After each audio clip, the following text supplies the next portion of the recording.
sometimes because material like that doesn't necessarily respect entirely some of the idiosyncrasies of a couple of the major monotheistic doctrines. People make the assumption upon listening to such material that I'm not religious myself,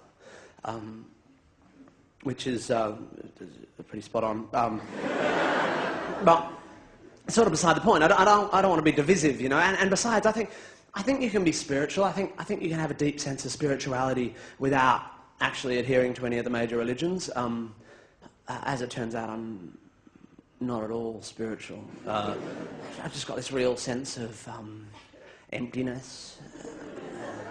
But I believe in things, you know. I believe in rocks and gravity, and I have like a relativist morality, which I can manipulate to suit my worldview, so that I can justify group sex, for example, whilst abhorring group prayer. Works for me.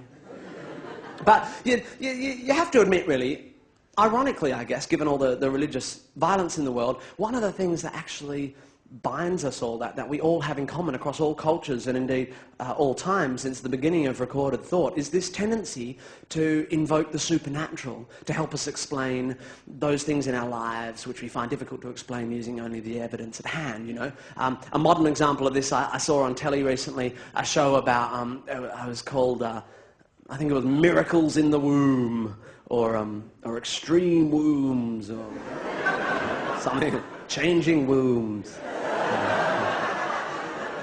It wasn't that. But anyway, it was about multiple births, and a woman had given birth to naturally conceived identical quadruplet girls, which is very rare. And she said, the doctors told me there was a 1 in 64 million chance that this could happen. It's a miracle! But, of course, as we know, it's not, because things that have a 1 in 64 million chance of happening happen all the time. To presume that your 1 in 64 million chance thing is a miracle is to significantly underestimate the total number of things that there are. Maths. It's interesting, actually, now that I live overseas, it struck me anew when I came back to Australia this time that here we seem, this compulsion towards the supernatural and the mystical seems to manifest itself mostly in Australia in the presence of bumper stickers. You know the ones I'm talking about? They're usually purple, and they generally imply the existence of a benevolent spirit of some sort looking after us all, and especially the people who bothered to put the sticker on their bumper. They say things like the goddess is dancing, and my favourite probably is don't drive faster than your angel can fly. As if of all the possible restrictions an angel might face, speed is the... Unless they're just proposing the possibility of the existence of unfit angels.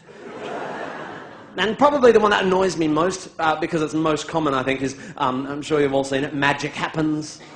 Magic happens, they usually sparkle. I don't know what it is about magic happen stickers on cars, but every time I see one, I want to get out my permanent marker and sort of sneak over and write underneath it, so does cot death.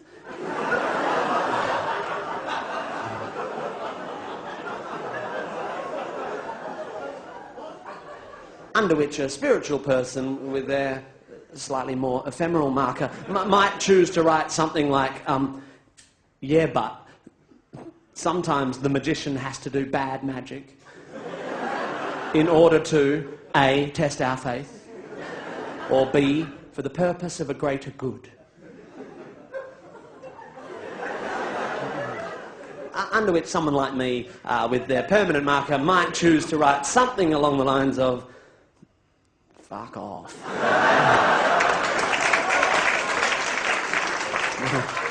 Thus ending an otherwise perfectly sensible bumper-based philosophical argument. I have a particular religious friend I go head-to-head with and get very boring at dinner parties with on these sort of big questions. And he always sort of seems to think that to be sceptical is to be cynical, and that my view of the world sees no beauty, which I always argue is not the case. I mean, I find the world a really exciting place. There are ideas that are a bit more sciencey, that are just as exciting as the kind of magic-y ones, you know, like one of the greatest ideas of all time, evolution, the theory of natural selection, you know.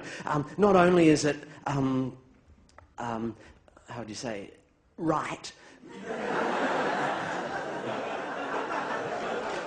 I'm just practicing my timing for my American tour. Pause, right, and duck. Duck.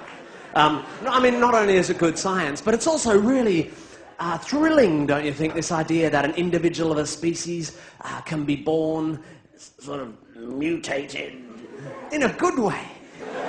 And in the moment of that individual's birth, it holds within its genetic code the potential for its entire species to take a huge evolutionary leap forward. It's amazing. And I always think, what would life have been like being one of those individual mutant freaks?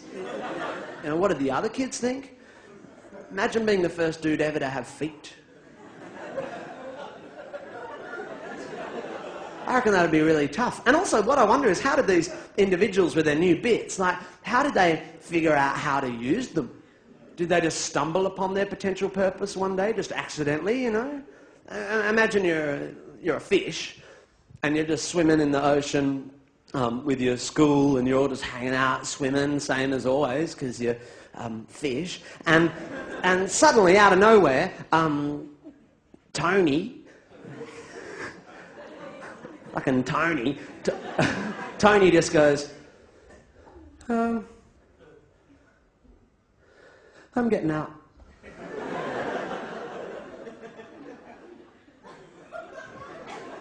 Yeah, I'm freezing. You're a fish, Tony. Yeah, well, I'm a cold fish. I just want to pop out for a bit, you know, maybe lie on my towel. Bring you an ice cream. Yeah, don't bother, Tony, you're a freak. Come on, school, let's go. Let's ostracize him for being different. Yeah, let's ostracize him. Tony's a freak. Let's ostracize him for being different. No, don't ostracize me. I'm just a little bit different. Oh, bugger you then. I'll show you guys.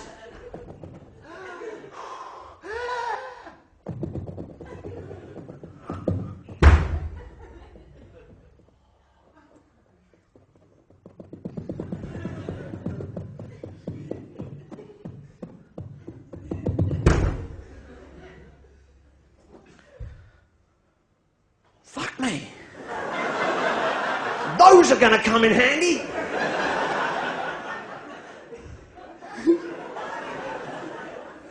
And imagine what Tony would think, standing there on his brand new feet, on the brink of the beginnings of mankind as we know it. If he could look forward just a few short hundreds of millions of years to see one of his descendants, an Israeli Jew by the name of Jesus, having a nail hammered through his feet.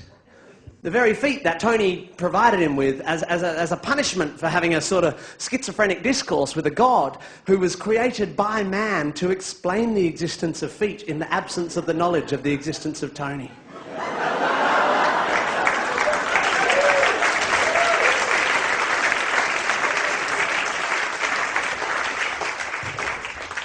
I think that would blow his little fishy mind. This religious friend of mine, arguments often end with him telling me that I'm not very open-minded. And because he's my friend and I respect him, I've written him a song. It's called, If You Open Your Mind Too Much, Your Brain Will Fall Out. Which I think is brilliant. It's so clever. Unfortunately, I didn't come up with it myself. I read that in a book. So to avoid copyright issues, I've given it a subtitle, which is, Take My Wife!